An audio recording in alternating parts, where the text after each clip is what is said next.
Вот такая, ребята, зима началась. 17 марта. Сейчас я покажу, сколько снега выпало за 4 часа. У нас столько за февраль весь снега не выпадало, сколько сейчас. Вот, смотрим. Вот столько снега выпало. Да, Афина?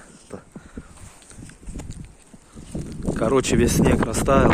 Было уже плюс 10 градусов. Это вчера было. А сегодня минус 3. Вот такая ерунда. Просто жесть.